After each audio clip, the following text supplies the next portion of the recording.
말씀이신 그리스도님 참 받으소서.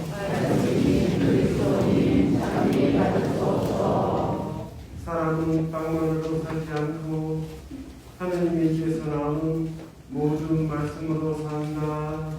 말씀이신 그리스도님 참이 받으소서. 주님께서 여러분과 함께 또한 사제의 영과 함께 마테오가 전한 거룩한 복음입니다. 주님 영광 받으소서. 그때 예수님께서는 성령의 인도로 광야에 나가시어 악마에게 유혹을 받으셨다. 그분께서는 40일을 밤낮으로 단식하신 뒤라 시장하셨다. 그런데 유혹자가 그분께 다가와 당신이 하느님의 아들이라면 이 돌들에게 빵이 되라고 해보시오 하고 말하였다. 예수님께서 대답하셨다. 성경에 기록되어 있다. 사람은 빵만으로 살지 않고 하느님의 입에서 나오는 모든 말씀으로 산다. 그러자 악마는 예수님을 데리고 거룩한 도성으로 가서 성전 꼭대기에 세운 다음 그분에게 말하였다. 당신이 하느님의 아들이라면 밑으로 몸을 던져보시오. 성경에 이렇게 기록되어 있지 않소. 그분께서는 너를 위해 당신 천사들에게 명령하시리라. 행여 내 발이 돌에 차일세라. 그들이 손으로 너를 받쳐주리라. 예수님께서 그에게 이르셨다. 성경에 이렇게도 기록되어 있다. 주 너희 하느님을 시험하지 마라. 악마는 다시 그분을 매우 높은 산으로 데리고 가서 세상의 모든 나라와 그 영광을 보여주며 당신이 땅에 엎드려 나에게 경배하면 저 모든 것을 당신에게 주겠소 하고 말하였다. 그때 예수님께서 그에게 말씀하셨다. 사탄아 물러가라. 성경에 기록되어 있다. 주 너희 하느님께 경배하고 그분만을 섬겨라. 그러자 악마는 그분을 떠나가고 천사들이 다가와 그분의 시중을 들었다.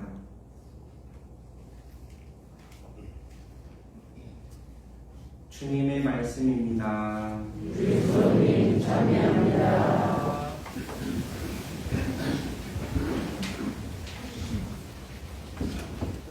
모죽이라는 대나무는 씨를 뿌리고 5년 동안 물을 주고 아무리 정성을 다해도 싹이 나지 않는다고 합니다.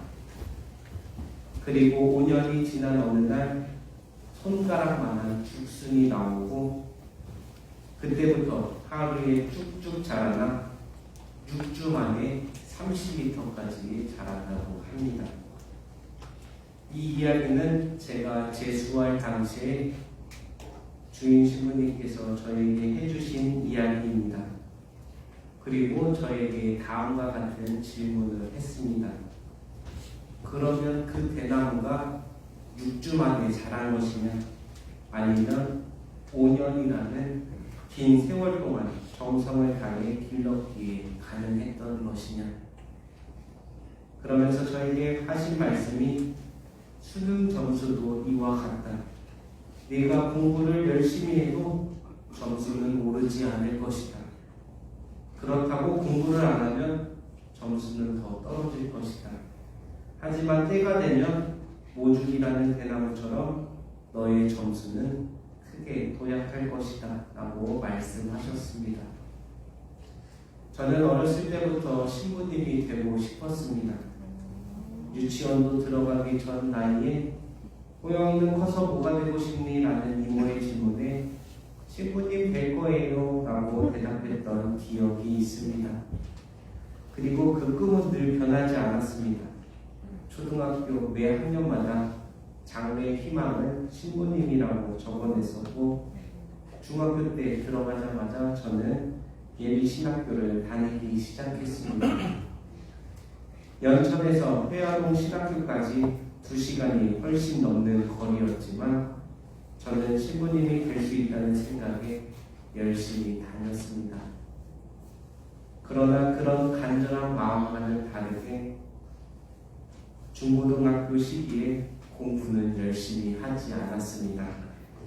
친구들과 어울려 밤늦게까지 돌아다니고 자주 외박도 하고 PC방과 노래방은 단골 손님이 되었습니다.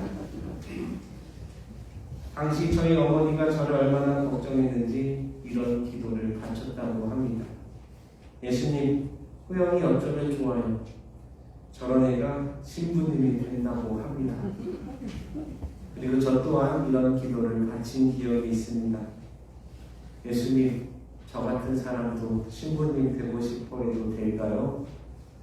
그러면서 뻔뻔하게도 계속 신부의 꿈은 꾸어져 있었고 다음과 같은 기도를 열심히 바쳤습니다. 주님, 저를 당신의 도구로 써주세요. 때가 되어 수능을 보았습니다. 잘 보았겠습니까? 결과는 예상했던 대로 망했습니다. 그리고 신학교에 지원하기 위해 성수국장 신부님께 면담을 하는데 신부님께서는 성적이 좋지 않으니 지원하지 않는 게 좋겠다라고 말씀하셨습니다. 예상했던 일이지만 막상 현실로 다가오니 많이 우울했었습니다.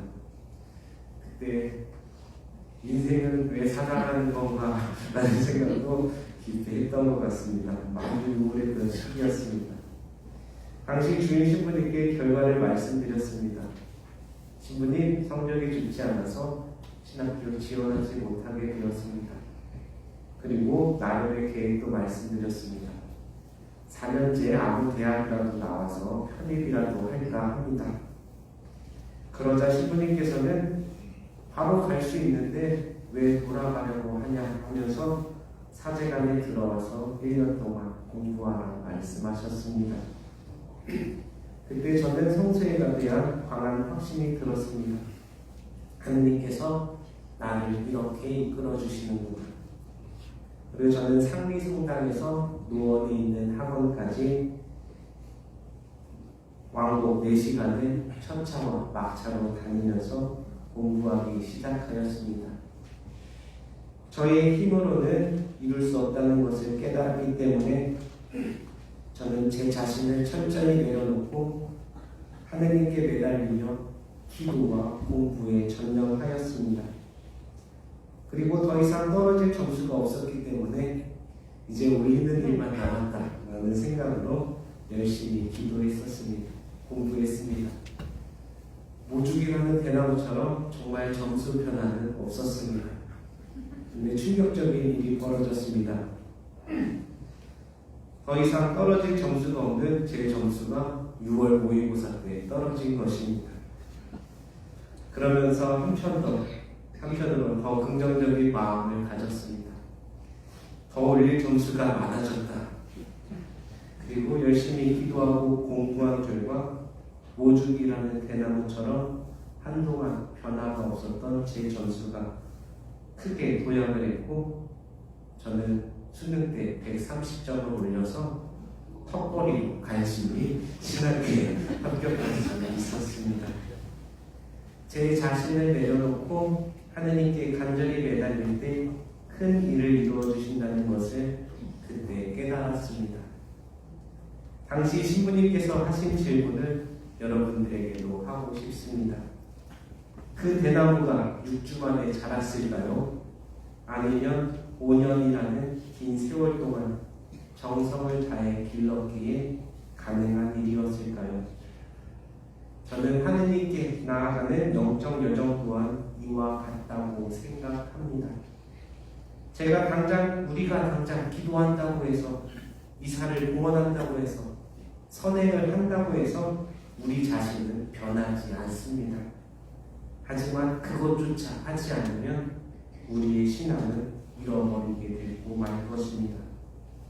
그리고 아무런 변화가 없는 것 같지만 하느님께 나아가려고 끊임없이 노력할 때 하느님께서는 때가 되면 그 모죽이라는 대나무처럼 우리를 영적으로 크게 성장시켜 주실 것입니다.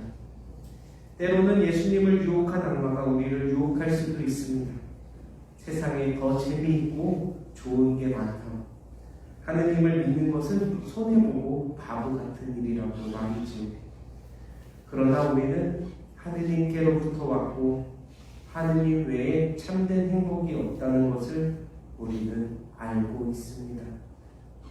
때로 힘들고 지치더라도 서로 기도해주면서 위로하면서 힘내면서 하느님께 나아가는 영적 여정에 저와 그리고 모두가 함께 걸어나갔으면 좋겠습니다.